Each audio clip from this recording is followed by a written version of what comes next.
Technical classroom with Ashish Kyal. Technical classroom हमारा एक खास सेगमेंट है और जिसके अंदर में हम बात करते हैं आशीष क्याल जी से, जो देश के जाने माने टेक्निकल चार्ट्स के एक्सपर्ट हैं और उनका गुरुकुल है जो कि इसी पे काम करता है, जहाँ पे इसी तरीके के बहुत सारे वेबिनार्स, एजुकेशनल प्रोग्राम्स होते हैं और उनके बारे में भी हम अक्सर शेयर करते रहते हैं आप लोगों से, जो लिंक्स और वाला कि जब कुछ नया वेबिनार होने वाला होता है।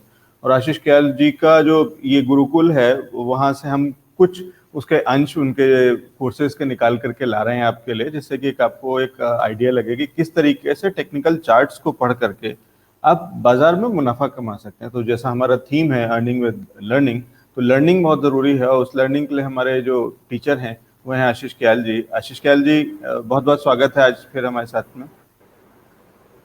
बिल्कुल एलेक्स, बहुत बढ़िया लगता है आपके साथ मिलकर, और वो टेक्निकल क्लास जो हम डिस्कस करते हैं, मैं आशा करता हूं कि जो भी दर्शक है वो ये सीख रहे हैं और अप्लाई करके काफ़ी पैसा कमाने की कोशिश कर रहे हैं। जी, और इनफैक्ट हमें जो फीडबैक मिल रहा है जब हम बाहर उसको देखते हैं, उसके अंदर में जो कमेंट्स आते हैं शो के अंदर में, वो बहुत इंटरेस्टिंग है और लोग उससे बहुत फ़ायदा उठा रहे हैं और काफ़ी बजिंग है। जैसे मैं पिछली बार भी आपको बता रहा था कि हमारा एक बहुत ही हाई व्यूअरशिप वाला शो हो चुका है। और आज आशीष जी, आज हम किस सब्जेक्ट पे बात करने वाले हैं टेक्निकल क्लासरूम में? देखिए, अगर जहाँ तक मुझे ध्यान में है कि हमने बातचीत की थी एक कैंडल स्टिक को लेकर, हमने वहाँ से शुरू किया था, फिर हमने बॉलिंगर बैंड्स के बारे में डिस्कस किया और इचिमो क्लाउड के बारे में समझा। आज हम एक इंडिकेटर को यूज़ करेंगे जो कि रिलेटिव स्ट्रेंथ इंडेक्स है, जिसे RSI कहा जाता है। और इस इंडिकेटर का से शुरू करेंगे क्योंकि एक बाजार में ओवरऑल मोमेंटम क्या है, ये देखिए एक बहुत ही बड़ा बज़वर्ड है। तो उसे जानने के लिए सभी लोग कोशिश करते हैं कि भाई ट्रेंड इमर्ज होगा कि नहीं होगा, मोमेंटम है कि नहीं है। तो वो हम शुरू करेंगे एक RSI के साथ में। जी, तो RSI, आशीष जी, RSI होता क्या है? रिलेटिव स्ट्रेंथ इंडेक्स इसको हम वैसे फुल फॉर्म में कहते हैं, लेकिन इसको अगर थोड़ा सा और सरल भाषा में अगर आप समझा दें हमारे दर्शकों को कि RSI है क्या चीज़? देखिए, बाजार में सबसे ज़्यादा जो इम्पोर्टेंट है वो है प्राइस एक्शन देखना बहुत ही ज़रूरी है। जब मैं प्राइस की बात करता हूं तो आप या तो डेली चार्ट देख रहे हैं या आवरली देख रहे हैं या 15 मिनट जो भी देख रहे हैं, तो कैंडल देखना बहुत ज़रूरी है। इसलिए जो हमने ये शो की शुरुआत की थी, पहले सेशन में हमने कैंडल स्टिक के बारे में ही बात की थी। लेकिन खाली कैंडल्स को देख के ट्रेड लेना रिस्की हो जाता है, इसलिए हमें समझना पड़ता है कि बाजार में मोमेंटम क्या है। देखिए, मोमेंटम काफ़ी जन बज़वर्ड है जो यूज़ करते हैं, लेकिन समझने की कोशिश करते हैं कि मोमेंटम का मतलब क्या है। अगर आप कहीं समझिए, आप मुंबई से लोनावाला जा रहे हैं और आपकी गाड़ी की स्पीड है करीबन 80 किलोमीटर पर आवर की स्पीड है। आप अभी 80 से 60 किलोमीटर पर आवर की स्पीड पे आ जाते हैं और फिर 40 के स्पीड पे आ जाते हैं, तो इसका ये मतलब होता है कि आप शायद रुकना चाहते हैं। ये रुकेंगे कि नहीं वो पक्का नहीं है, लेकिन शायद आप रुकना चाहते हैं। तो गाड़ी की स्पीड अगर कम हो रही है तो इसका एक सिग्नल है, एक वार्निंग साइन है। तो सिमिलरली RSI जो मेजर करता है वो मार्केट के स्ट्रेंथ की बात करते हैं और मार्केट के स्पीड की बात करते हैं। तो जो बाजार की स्पीड है वो कम हो रही है, वो पता चलता है RSI से। और काफ़ी सारे ट्रेडर्स जो है वो एक बहुत ही RSI को बहुत ही महत्व दे के एक मिस्टेक जो करते हैं, वो प्राइस एक्शन और कैंडल स्टिक को छोड़ देते हैं। मैं कहता हूं कि आप कैंडल स्टिक को तो यूज़ करना ही है, RSI को देख के आपको वार्निंग मिल रही है या नहीं मिल रही है, उस चीज़ के बारे में आपको समझना ज़रूरी होता है। इसका एक फॉर्मूला होता है 100 - 100 अपॉन 1 + RS। हम फॉर्मूला में नहीं जाएंगे, हम एप्लीकेशन को समझने की कोशिश करेंगे, क्योंकि फॉर्मूला तो आपको ऑनलाइन कहीं भी मिल जाएगा, लेकिन उसको किस तरीके से, किस सही नज़रिए से अप्लाई करना है वो बहुत ज़रूरी है। तो अल्टीमेटली RSI या कोई भी इंडिकेटर आप लेते हैं, स्टोकेस्टिक है, ROC है, बहुत सारे इंडिकेटर्स हैं, उन सभी का एक ही चीज़ है कि आपका मार्गदर्शन करना, सही मायने में बताना कि भाई बाजार की जो चाल है वो स्पीड कम हो रही है कि मोमेंटम इंक्रीज हो रहा है, और ओवरऑल बाजार यहाँ से रिवर्स हो सकता है कि नहीं, ये सब चीज़ों के बारे में हम सीख सकते हैं अगर हम इंडिकेटर को ठीक से पढ़ना जाने तो। आशीष जी, RSI के साथ में हम कहते हैं एक और चीज सुनने में आता है, RSI रेंजेस। वो क्या चीज होती है और उसमें और RSI में कितना अंतर है? देखिए, RSI जो इंडिकेटर है उसका इंडिकेटर फॉर्मूला इस तरीके से बनाया गया है कि उसकी वैल्यू 0 और 100 के बीच में ही रहेगी। उसकी वैल्यू ना 100 के ऊपर जा पाएगी, ना 0 के नीचे जा पाएगी। अधिकतर हम देखते हैं कि आरएसआई की रीडिंग जो होती है वो नॉर्मली 70 से 30 के बीच में होती है मेजॉरिटी ऑफ द टाइम। तो जो रेंज हम डिफाइन करते हैं आरएसआई की वैल्यू की, वो 70 ऊपर की ओर और 30 नीचे की ओर वो डिफाइन करते हैं। लेकिन वो भी एक सही तरीका नहीं है देखने का सही मायने में। उसके बारे में मैं चर्चा करूंगा, जैसे हम अभी डिस्कस करेंगे कि वो रेंज को कैसे डिफाइन करे। 70 और 30 लेवल ही रखना सही नहीं है, जो बहुत मेजॉरिटी ऑफ द लोग ऑनलाइन पढ़ते हैं या यहाँ वहाँ से सुनकर वो अप्लाई करना शुरू कर देते हैं, वैसे नहीं करना है। इसीलिए ये जो हम टेक्निकल क्लासरूम करें ये काफ़ी अलग है, जो बाकी सब आप सीख चुके होंगे। आपको खुद को पता चलेगा कि क्यों आप 70 नहीं यूज़ करें, क्यों 30 का वैल्यू यूज़ नहीं करें, आरएसआई का पैरामीटर क्या रखना चाहिए, वो सब चीज़ें पे हम अभी चर्चा करेंगे। जी जरूर। जहाँ तक मैं समझता हूँ ये 70 और 30 ये वही ओवरबॉट और ओवरसोल्ड जिसको नॉर्मली कहा जाता है, उसी की आप बात कर रहे हैं। बिल्कुल बिल्कुल जी ठीक है। बताइए आशीष जी, इसको कैसे देखा जाए, अगर हमें इसको कैसे इस्तेमाल किया जाए? हाँ। चलिए देखते हैं। अभी आपके सामने जो चार्ट है, अगर आप देख पा रहे हैं, तो ये निफ्टी का एक आवरली चार्ट मैंने प्लॉट कर रखा है आपके सामने ऑलरेडी। इस चार्ट पे क्या क्या चीजें पहले वो समझते हैं। पहले तो इस चार्ट के ऊपर प्राइजेस है, जो कि कैंडल स्टिक के फॉर्म में प्राइजेस आप देख पा रहे हैं ऊपर जो प्लॉट किए हुए हैं। साथ में बॉलिंगर बैंड्स अप्लाई किया हुआ है हमने। बॉलिंगर बैंड्स के बारे में हमने ऑलरेडी पहले के सेशन में चर्चा कर चुके हैं, तो आप वो रिफर कर सकते हैं। और नीचे जो इंडिकेटर प्लॉट है इसे कहते हैं RSI। इसका मतलब है रिलेटिव स्ट्रेंथ इंडेक्स। और रिलेटिव स्ट्रेंथ इंडेक्स, जैसे कि मैंने बताया, इसका फॉर्मूला ऐसा है कि ये आप कोई भी पीरियड में देखेंगे तो ना ही 100 के ऊपर जा पाएगा और ना ही 0 के नीचे आ पाएगा, क्योंकि इसका फॉर्मूला ही इस तरीके से है। तो RSI रिलेटिव स्ट्रेंथ इंडेक्स एक अलग इंडिकेटर है और रिलेटिव स्ट्रेंथ कंपैरेटिव एक अलग इंडिकेटर है। दोनों में डिफरेंस है। काफी ट्रेडर्स इसमें कंफ्यूज हो जाते हैं या एनालिस्ट उसमें मिक्स कर देते हैं। रिलेटिव स्ट्रेंथ इंडेक्स का मतलब है कि बाजार की जो स्ट्रेंथ है पिछले 14 दिन में, अगर समझिए आप पैरामीटर 14 दिन का ले रहे हैं, तो 14 दिन में बाजार की स्ट्रेंथ कम हो रही है कि बढ़ रही है, इससे ये पता चलता है। और रिलेटिव स्ट्रेंथ कंपैरेटिव जो इंडेक्स जो इंडिकेटर होता है, उससे हम निफ्टी को बैंक निफ्टी से कंपेयर कर सकते हैं या बैंक निफ्टी को निफ्टी से कंपेयर कर सकते हैं। हम टीसीएस को इन्फोसिस से कंपेयर कर सकते हैं। और रिलेटिव स्ट्रेंथ कंपैरेटिव एक अलग इंडिकेटर है, तो दोनों में आप कंफ्यूज ना हो जाइए। रिलेटिव स्ट्रेंथ इंडेक्स बाजार की स्ट्रेंथ को खुद से ही मेजर करता है 14 दिन बैक, अगर आपने 14 पैरामीटर रखा है। और यहाँ पर पता चलता है कि स्पीड जो है वो कम हो रही है कि स्पीड बराबर है कि नहीं है। तो इसमें 2-3 कंसेप्ट है जो समझना होगा। पहला कंसेप्ट एक समझते हैं, जो इंडिकेटर नीचे प्लॉट हो गया, इसे हम ऑसिलेटर भी कहते हैं। ऑसिलेटर का मतलब है ये ऑसिलेट होता है रेंज के बीच में। अगर आप देखेंगे तो आप क्लियरली समझ पाएंगे कि इसकी जो ऊपर की लेवल है वो करीबन 80 तक जा रही है इस चार्ट के ऊपर, और जो नीचे की लेवल है वो करीबन 30 के आसपास तक जा रही है। तो सही मायने में अगर ये इंडिकेटर 75 से 80 के आसपास है, तो इससे ये पता चलता है कि वहां से प्राइजेस में शायद रिवर्सल आने की गुंजाइश है। इससे ये नहीं पता चलता कि प्राइजेस रिवर्स होना निश्चित है, लेकिन पता चलता है कि प्राइजेस में रिवर्सल आने की गुंजाइश है। या अगर आप इस लेवल पे बाय कर रहे कोई भी स्टॉक को, इंडेक्स को, कमोडिटी को, यहाँ पर उतनी स्ट्रेंथ आपको शायद ना मिले कि कंटिन्यूएशन में आपको ऊपर का ट्रेंड मिले। तो RSI का ओवरबॉट रीजन जो अभी हम डिफाइन कर रहे हैं, हम बाय बुक्स नहीं जा रहे, हम यहाँ पर डिफाइन कर रहे हैं कि ओवरबॉट रीजन क्या है। देखिए मैं एक हॉरिजॉन्टल लाइन बना देता हूँ। यहाँ पर अगर मैं देखूँ तो RSI अधिकतर करीबन 75 के ऊपर जितने बार गया है, उसके बाद नीचे रिवर्स हुआ है। तो ये 75 का लेवल जो मैं अभी देख रहा हूँ, इसके आसपास का लेवल थोड़ा सा और नीचे ले लेते। इस लेवल को करीबन 73-74 को हम ओवरबॉट जोन बोल देंगे कि भाई इसके ऊपर अगर RSI जा रहा है तो बाजार ओवरबॉट में है।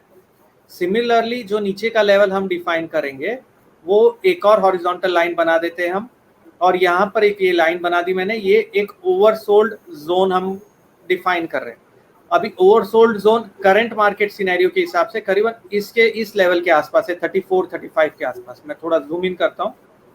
तो अगर आप देखेंगे तो जो ओवर बॉट लेवल है इसको मैं थोड़ा बोल्ड भी कर देता हूँ। और देखिए हम investing.com यूज कर रहे हैं, आप कोई भी सॉफ्टवेयर यूज कर सकते हैं।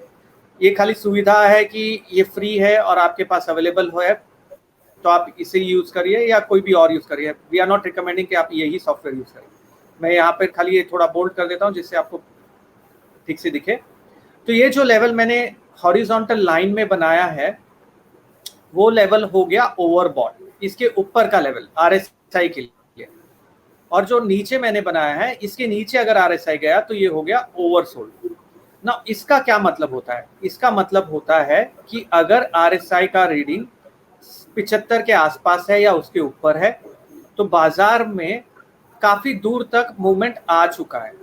तो यहाँ पर गुंजाइश है कि थोड़ा बाजार यहाँ पर रुकेगा, या तो साइडवेज हो जाएगा या तो रिवर्स नीचे की ओर होगा। यहाँ पर कहीं भी ऐसा नहीं बताया है कि यहाँ से आपको सेल करना है। देखिए आप इंडिकेटर को बाय और सेल नहीं कर रहे। अगर आपको पैसा बनाना है, आप अपने फ्रेंड्स दोस्त से बात करें, आप ये नहीं बोलेंगे कि मैंने RSI को खरीदा और RSI को बेचा। ये बहुत बड़ी मिस्टेक जो ट्रेडर्स करते हैं। यहाँ पे प्राइस को आप बाय और सेल करते हैं, तो आपको प्राइस पे ध्यान रखना ही है। आपके प्राइस को कैंडलस्टिक पे आपको देखना है कि भाई क्या पैटर्न बन रहा है। और साथ ही में RSI आपको एक इंडिकेटर, इसको एक और चीज कहते हैं लीडिंग इंडिकेटर। लीडिंग इंडिकेटर इसलिए कहा जाता है, ये आपको पहले से एक वार्निंग दे देता है। मूविंग एवरेजेस लैगिंग इंडिकेटर होते हैं, ठीक है। तो RSI आपको पहले से एक वार्निंग देता है कि भाई शायद बाजार में थोड़ा ओवर हिटेड है, यहाँ से थम सकता है, यहाँ से साइडवेज हो सकता है, यहाँ से रिवर्स हो सकता है। अभी एंटर करने में रिस्क रिवॉर्ड नहीं अच्छा मिलेगा। तो यहाँ पर अगर आप देखेंगे तो RSI जब 75 के ऊपर रीडिंग आई तब निफ्टी करीबन इस लेवल के आसपास था, 14,870 के आसपास। उसके बाद गैप अप हुआ। अगर गैप अप देख के काफी ट्रेडर्स यहाँ पे जंप करेंगे, अरे मार्केट में तो अच्छा मोमेंटम बना हुआ है, गैप अप हो गया, चलिए बाय करते हैं। लेकिन अगर आप देखेंगे वहीं से RSI बहुत एक्सट्रीम ओवरबॉट हो चुका था और फिर वहां से एक ट्रेंड नीचे का रिवर्स हो गया। तो यहाँ पर आप बच सकते थे अगर आप RSI पे ध्यान रखते थे कि यहाँ एंटर नहीं करना है। जो स्पीड है गाड़ी की वो बहुत ज्यादा हाई है, फिलहाल थोड़ा स्लो डाउन करना जरूरी है, ओवरहीट हो चुका है, स्लो डाउन। तो अगर आप ये कार की एनालॉजी के साथ में इसे लिंक करेंगे तो बहुत ही अच्छे से आप समझ पाएंगे कि अगर ओवरहीटेड हो गई है तो परफॉर्मेंस डिटोरिएट हो सकता है। इसलिए थोड़ा कूल डाउन करने के लिए प्राइसेस जरूरी नहीं है कि नीचे ही करेक्ट हो, प्राइसेस साइडवेज भी हो सकते हैं। तो ये पता चलता है ओवरबॉट में। अभी चलिए ओवरसोल्ड की ओर चलते हैं। अगर मैं यहाँ पर ध्यान रखूं और ट्रेंड देखूं, देखिए सबसे पहले आपको देखना है कि बाजार की चाल क्या है। तो जो बाजार की चाल है, ओवरऑल ट्रेंड जो बाजार की है वो ऊपर की है। जब बाजार की चाल ऊपर की है तो आपको बाइंग पे पैसा कमाना आसान होगा, ना ही कि सेलिंग पे पैसा कमाना, क्योंकि आप ट्रेंड के साथ ट्रेड करना चाहेंगे। जहां पर ट्रेंड है उस डायरेक्शन में ज्यादा मोमेंटम बनेगा, उस डायरेक्शन में ज्यादा टाइम तक प्राइसेस रहेंगे। तो आपको ट्रेंड तो देखना ही है। तो ट्रेंड फिलहाल ऊपर की ओर है, ये पता चला। उसके बाद में जब प्राइसेस करेक्ट होके नीचे आए तो हमने देखा कि भाई RSI ऑलरेडी ओवरसोल्ड जोन में आ गया है। यहाँ पर से फिर जब RSI की रीडिंग वापस इंप्रूव होना चालू हुई और आपने पॉजिटिव कैंडलस्टिक देखना चालू किया तो आप इंट्राडे में यहाँ पर ट्रेड ले सकते हैं ऊपर के ट्रेंड की ओर। और साथ ही में आप देखेंगे तो बाद में जब वापस से करेक्शन आया, ये करेक्शन बॉलिंगर बैंड के लो पे रुका। साथ ही में RSI की रीडिंग भी हमें कंफर्म मिली। सो बॉलिंगर बैंड का लो हमने इसलिए अप्लाई कर रखा है कि पहले तो ट्रेंड अगर ऊपर का है तो lower end of the Bollinger band support की तरह एक्ट करेगा। दूसरा, साथ में ट्रेंड लाइन जो है चैनल की, ये जो ट्रेंड लाइन मैंने बनाई है वो सपोर्ट की तरह एक्ट करेगी। तीसरा, RSI अगर अराउंड ओवरसोल्ड जोन के आसपास आ गया, मतलब 35 से 30 के रेंज में, देखिए ये एग्जैक्ट नहीं होगा कि भाई 35 ही ओवरसोल्ड है, 36 भी ओवरसोल्ड हो सकता है। तो अगर 36 37 के रेंज में है या 30 से 37 के रेंज में है, मतलब आपको पता है कि यहाँ नीचे जाने की गुंजाइश अभी कम है, तो वो पता चला। दूसरा, यहाँ पर जैसे ही आपने पॉजिटिव कैंडल्स के फॉर्मेशन देखना शुरू किए या कैंडलस्टिक पैटर्न देख रहे या डबल बॉटम बना या कोई भी पैटर्न आप देख रहे, तो आपको वार्निंग अर्लियर मिल गई और अभी आप ट्रेड लेना शुरू कर सकते हैं। तो इस तरीके से हम RSI के ओवरबॉट और ओवरसोल्ड जोन के बेसिस पे ट्रेड ले सकते हैं। इसके साथ में एक और बहुत ही इंपॉर्टेंट वे है जिस तरीके से आप इस इंडिकेटर को यूज किया जाता है, उसका मायना होता है पॉजिटिव डाइवर्जेंस और नेगेटिव डाइवर्जेंस। समझने की कोशिश करते हैं पॉजिटिव डाइवर्जेंस क्या है। पॉजिटिव डाइवर्जेंस का मतलब है यहाँ पर अगर आप देखेंगे एक लो बना था, उसके बाद दूसरा एक लो बना जो प्रीवियस लो के नीचे, इसके बाद एक तीसरा लो बना जो इस लो के भी नीचे है, ठीक है। तो मतलब प्राइसेस प्रीवियस लोज को ब्रेक कर रहे हैं, लेकिन क्या वो ब्रेक स्पीड में हो रहा है या वो ब्रेक स्लो हो रहा है, वो हम समझने की कोशिश कर रहे हैं। तो यहां पर कैसे पता चलता है, RSI की रीडिंग ओवरसोल्ड थी, उसके बाद आप देखेंगे तो ये दूसरे लो पे RSI की रीडिंग थोड़ी हाई थी और तीसरे लो पे RSI की रीडिंग और हाई थी प्रीवियस लेवल्स के कंपैरिजन में। इसे हम कहते हैं, जो ये आप देख रहे हैं, इसे मैं थोड़ा बोल्ड कर देता हूं, इसे हम कहते हैं पॉजिटिव डाइवर्जेंस। पॉजिटिव डाइवर्जेंस का मतलब है जो स्पीड से बाजार में गिरावट थी, फॉल थी, वो कम होती जा रही है, स्पीड कम हो रही है, इससे ये पता चलता है। तो और यहां पर पता चल रहा है कि RSI हायर लो बना रहा है लेकिन प्राइसेस ने लोअर लो बनाया। तो प्राइसेस लोअर लो बनाए, RSI ने हायर लो बनाया, और इसी के कारण हम जो देख रहे हैं इसे कहते हैं पॉजिटिव डाइवर्जेंस। और ये पॉजिटिव डाइवर्जेंस पे आपको ट्रेड नहीं लेना है। पॉजिटिव डाइवर्जेंस वार्निंग दे रहा है कि भाई अगर आप सेल करना चाहते तो मत करिए, फिलहाल बाजार की जो स्पीड है फॉल की वो कम होती जा रही है, हो सकता है यहाँ से एक रिवर्सल आए। और जैसे ही आपने देखा कैंडल स्टिक पे, इसे कहेंगे कि आपने मॉर्निंग स्टार पैटर्न देख लिया, यहाँ पर एक डोजी कैंडल बना फॉल के बाद और एक कैंडल पॉजिटिव बन गया, तो यहाँ पे आप लॉन्ग कर सकते हैं। साथ ही में बॉलिंगर बैंड के लोअर बैंड पे सपोर्ट ले लिया, वहां पर आप लॉन्ग कर सकते हैं। तो काफी सारी चीजों को आप अगर सिंपल से कंबाइन करें तो बहुत महत्वपूर्ण trading tool RSI, Bollinger band और कैंडलस्टिक को यूज करके बनाया जा सकता है।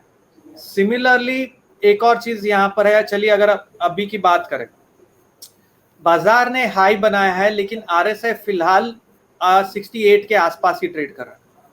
प्रीवियस रीडिंग जो RSI की थी वो थी करीबन 79 के आसपास की। अगर यहां से बाजार में फॉल आता है, अगर समझिए यहाँ पे एक बेरिश कैंडल बनती है, तो RSI के ऊपर एक नेगेटिव डाइवर्जेंस बनेगा, इसे बेरिश डाइवर्जेंस कहते हैं। ये देखिए, आप बहुत ही इंपॉर्टेंट चीज मैं आपको बता रहा हूं, अगर रिवर्सल आया तो ही वो नेगेटिव डाइवर्जेंस बनेगा। अभी जहां पर मिस्टेक लोग कर जाते हैं, जो बहुत सारे एनालिस्ट रॉन्ग इंटरप्रेट करते हैं, वो ये भूल जाते हैं कि भाई फिलहाल तो ट्रेंड ऊपर का है और RSI भी ऊपर की ओर चल रहा है, तो आप नेगेटिव डाइवर्जेंस अभी है वो नहीं बोल सकते, क्योंकि अगर यहाँ से मोमेंटम बना तो कोई डाइवर्जेंस नहीं है। लेकिन अगर यहाँ से गिरावट आती है कल के दिन में, अगर वापस से बाजार में फॉल आता है इस लेवल से, तब हम कहेंगे कि हाँ भाई ये जो स्पीड थी, ये प्रीवियस जो स्पीड थी उसके कंपैरिजन में कम है। इसका मतलब हुआ कि यहाँ से जो बाजार की चाल थी वो ज्यादा स्टीप थी या ज्यादा स्पीड में थी, और इस चाल में स्टीपनेस और स्पीड कम है। और ये आप क्लियरली चार्ट पे देख के भी समझ सकते हैं। देखिए यहाँ पर जो स्टीपनेस है वो ज्यादा है, स्लोप ज्यादा है, ये स्टीपनेस कम है, स्लोप कम है। सिमिलरली अगर आप देखेंगे यहाँ पर, अगर आप देखेंगे तो ये स्पीड थी, और इसके पहले वाले ट्रेंड में आप देखेंगे तो ये स्पीड थी, तो ये स्टीपनेस ज्यादा है, ये स्टीपनेस कम है, इसलिए RSI की रीडिंग लोअर है इस लेवल पे, RSI की रीडिंग हायर थी इस लेवल पे। तो जो चीज आप प्राइजेस को देख के समझ रहे हैं, उसी चीज को हम एक इंडिकेटर के फॉर्म में लेके ट्रांसलेट कर रहे हैं। इस तरीके से अगर आप RSI पे केवल पॉजिटिव नेगेटिव डाइवर्जेंस समझे, आपको एक वार्निंग साइन मिलता है। दूसरा, ओवरबॉट में है तो इसका मतलब ये नहीं कि आप उसे सेल करें। बहुत सारे ट्रेडर्स मार्केट ओवरबॉट है सेल कर देते, नहीं। ओवरबॉट का मतलब है कि गाड़ी अच्छी है, 120 के स्पीड से चल रही है, जो कि अच्छा है, फिलहाल हीटेड अप है, तो थोड़ा इंजन को कूल ऑफ होना होगा, जैसे ही इंजन कूल ऑफ होगा फिर से रफ्तार पकड़ेगी। तो इस तरीके से आपको RSI को देखना है। सिमिलरली डाउन साइड में है तो ऑपोजिट व्यू आपको रखना है। तो ओवरबॉट का मतलब आपको बेचना नहीं है, ओवरबॉट का मतलब आपको वेट करना है। और अगर कोई पैटर्न बन रहा है, अगर आपको प्राइस एक्शन मिल रहा है, बॉलिंगर बैंड भी सपोर्ट कर रहा है, तब आप सोच सकते हैं कि शायद बेच के भी इंट्राडे में या पोजिशनली या डेली चार्ट पे पैसा कमाया जा सकता है। तो ये मैंने खाली एग्जांपल दिया आपको ओवरली चार्ट पे लेके, आप इंट्राडे पे 15 मिनट पे अप्लाई करिए कि डेली पे करिए, आप वीकली पे करिए, बहुत सारे चार्ट पे, लेकिन जो तकनीक हम डिस्कस कर रहे हैं वो मोर और लेस सिमिलर ही रहेगी। बहुत शुक्रिया आशीष जी इस महत्वपूर्ण जानकारी के लिए, और ये बहुत अच्छी क्लासरूम, एक अच्छी चीज़ है, आपने फिर हमें एक नया टूल दिया है, एक नई ताकत दी है, जिससे कि हम फिर, और ये आप जैसा कह रहे थे कि ये लैगिंग नहीं है ये इंडिकेटर, तो ये पहले से बता देता है और काफ़ी हद तक सचेत कर देता है, एक अलार्मिंग बेल दे सकता है अगर कुछ उल्टा साइड में जाने वाला है, तो दोनों साइड के लिए हमें एक पहले से एक सिग्नल देता है। तो ये बहुत एक काम का टूल है और इसको ज़रूर हम इस्तेमाल करेंगे, हमारे दर्शक इस्तेमाल करने की कोशिश करेंगे। बहुत शुक्रिया हमारे लिए समय निकालने के लिए और हमारे साथ जुड़ने के लिए। Thank you.